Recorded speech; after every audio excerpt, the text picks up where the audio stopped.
Bueno, vamos ahora al video número 3. Seguimos entonces ahora cómo se genera ese potencial de acción.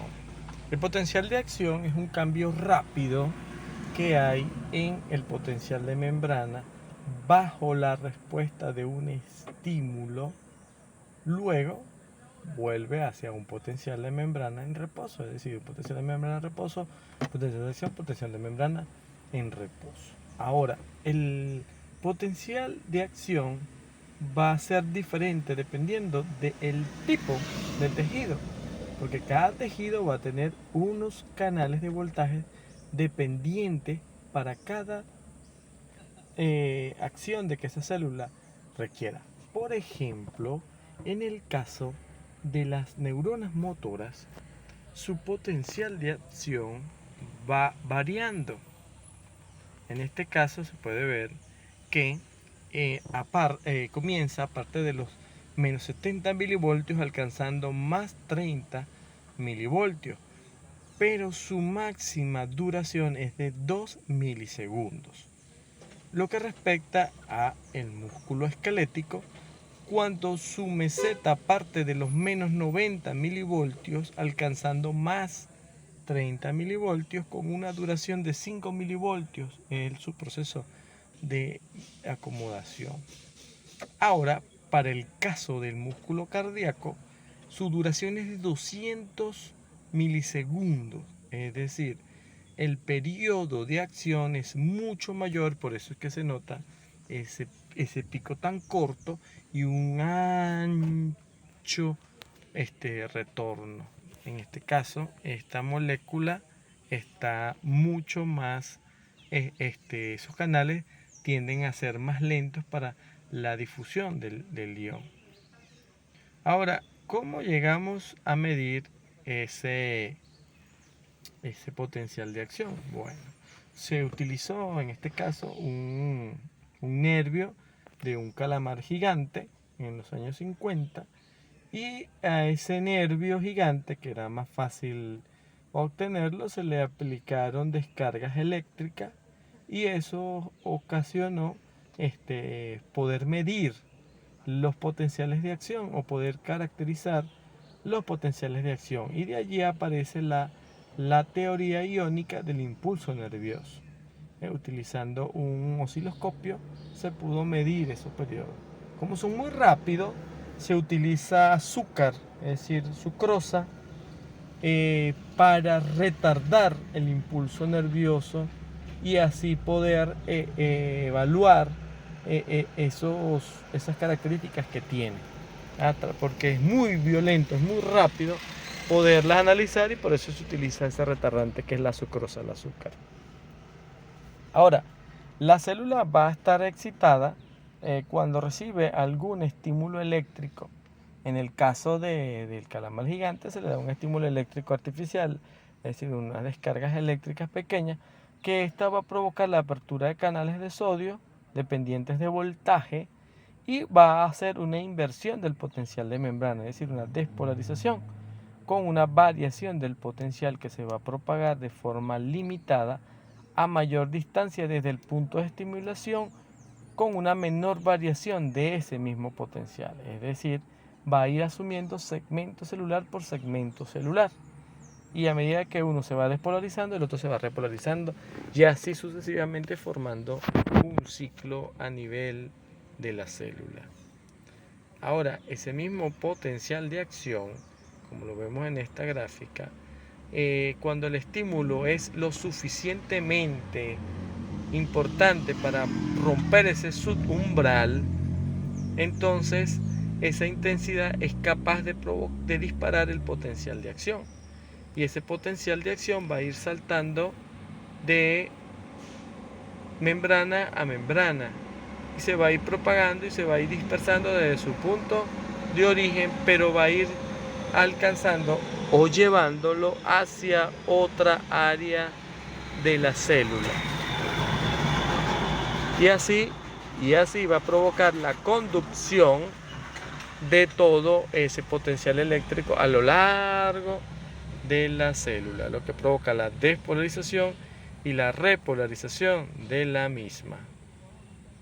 Ahora, Ese potencial de acción altamente definido puede explicarse a través de esta gráfica. Como lo ven acá, el potencial de acción va a ir dado por esos cambios a nivel de la membrana en un área específica. Pero vamos a partir desde el punto de las líneas segmentadas que representa el umbral de acción.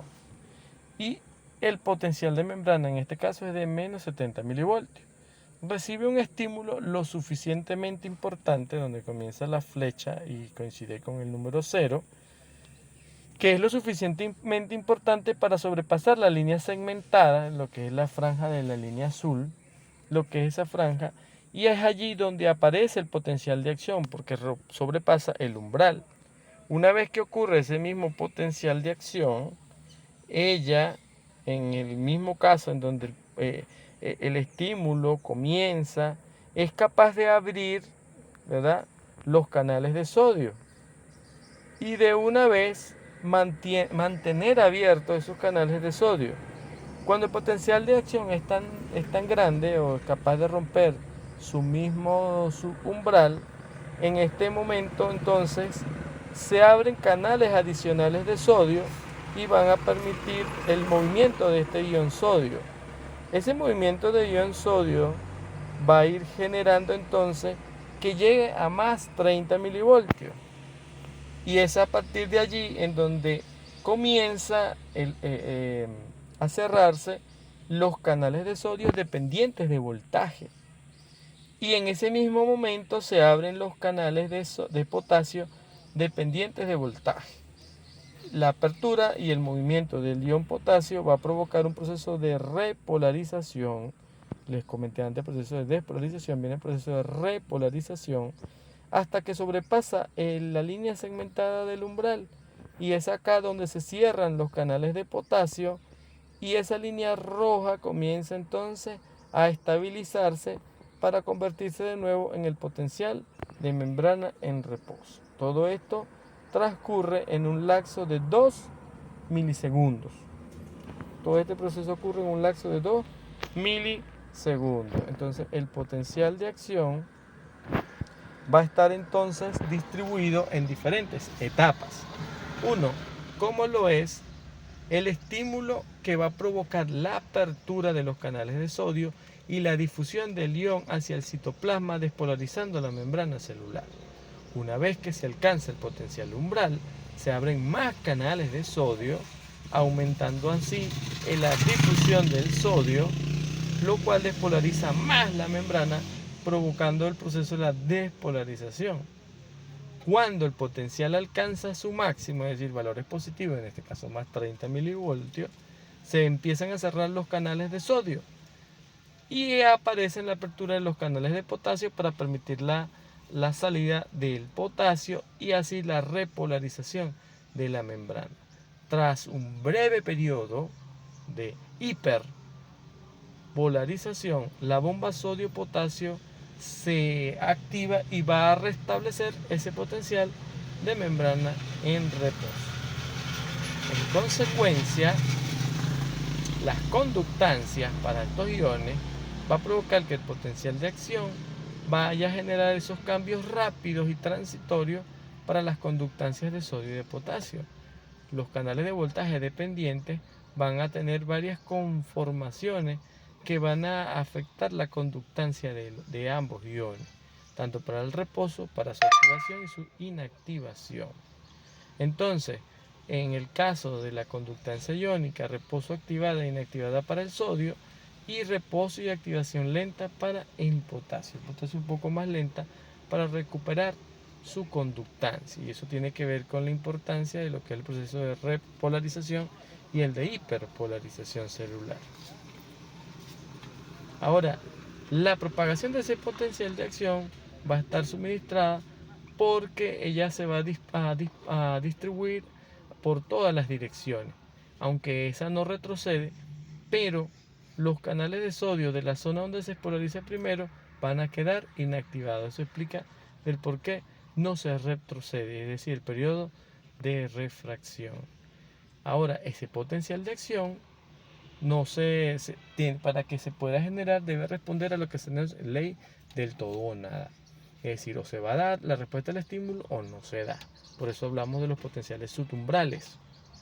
Una vez que se genera el potencial de acción, se mantiene y se propaga con una retroalimentación positiva, manteniendo lo que es la apertura de los canales de sodio y la apertura de los otros canales, principalmente de potasio y cloro.